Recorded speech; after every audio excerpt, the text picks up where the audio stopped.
and then make inside reverse folds, like a petal fold.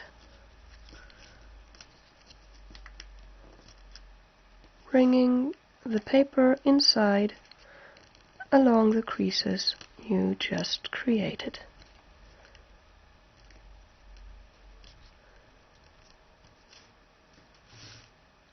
So that here you can see it kind of looks like a petal fold. And then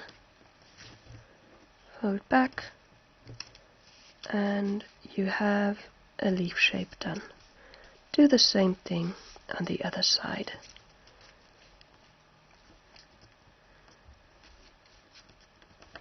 Bring in one side,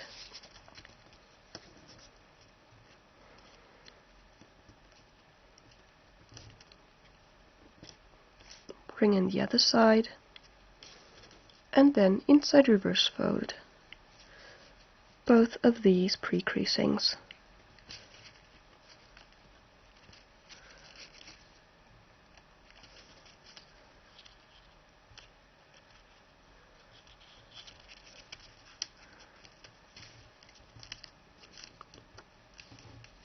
To form another leaf. Now we need to create the stem and also hide some paper that is showing not just the white one, but also this colored bit, which shouldn't be there. So let's turn the paper around and fold up this area, this open sink, along that crease, opening the open sink, like so. Now we will have to have a quick look at the inside of the model. Right here. You can see that you had an inside reverse fold here and another one right there. So you have a small tip right here and you have a small tip right there.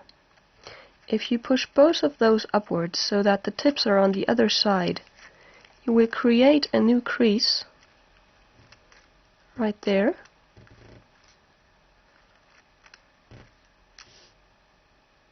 This crease, and just make that a strong crease, like so.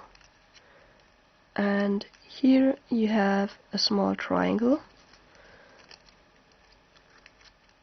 which is overlapping, and that's fine. And you close that up again. If you look at the front, the paper, the colored paper bit is gone now. Do the same thing on the other side. I'm going to make a quick close-up. Looking at the inside, here's one tip, fold it upwards, and right here there's another tip, right there, and bringing both of these tips upwards, you're creating a crease right there.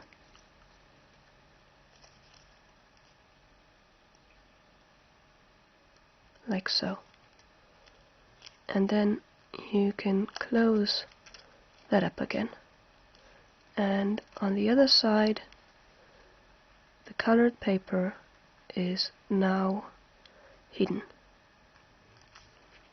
Once you've done that on both sides, you now only have to create a stem.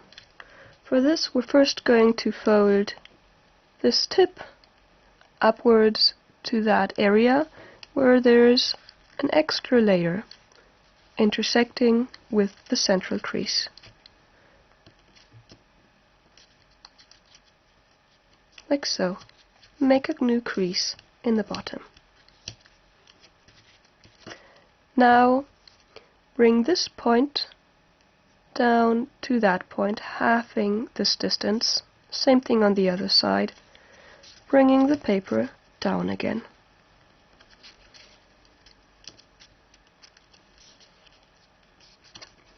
And make a crease.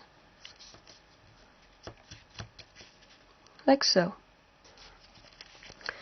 Now you will see that there are some diagonal creases right above this pleat you just created.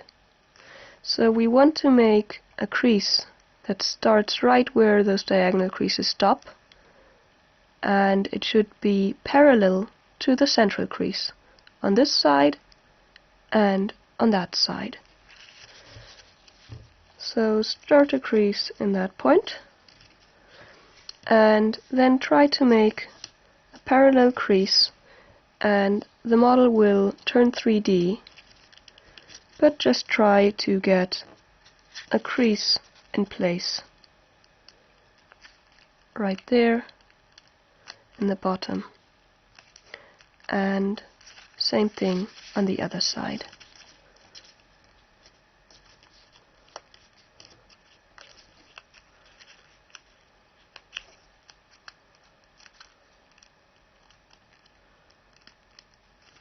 Okay.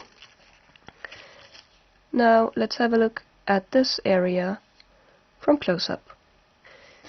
You just created these two creases, and first go along one of them as before, and then try to make a squash fold right here. So you want to push from upwards inwards so that this mountain area is going to turn into a valley area. So push inside, and then you can see this paper emerging right here. And here you again want to have a small squash fold, so you push right here, bringing these two layers apart, like so. And then flattening the model, just pushing it downwards. If you worked relatively precisely, then this crease right here is going to end in that horizontal crease. And that's one side done, and then you do the same thing on the other side. Go along the crease you created before, then make this two squash fold area and flatten. Straighten out the crease if you like, like so. Now the model is basically done, but let's do some cleaning up so that this isn't as 3D. Just going to make a pocket in the top by bringing this edge to the center, and the same on the other side. So just open up this model a bit and bring in one edge, bring in the other edge,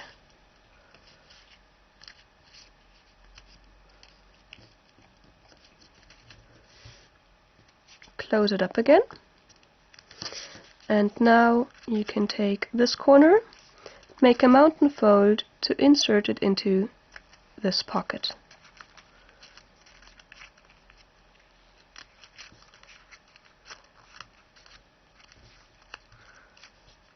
Like so. The same thing on the other side.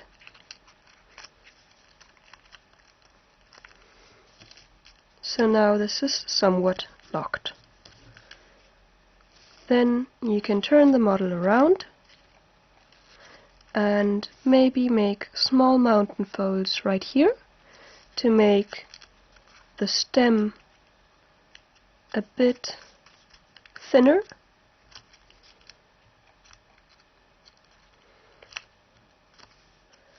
And then your maple leaf is all done.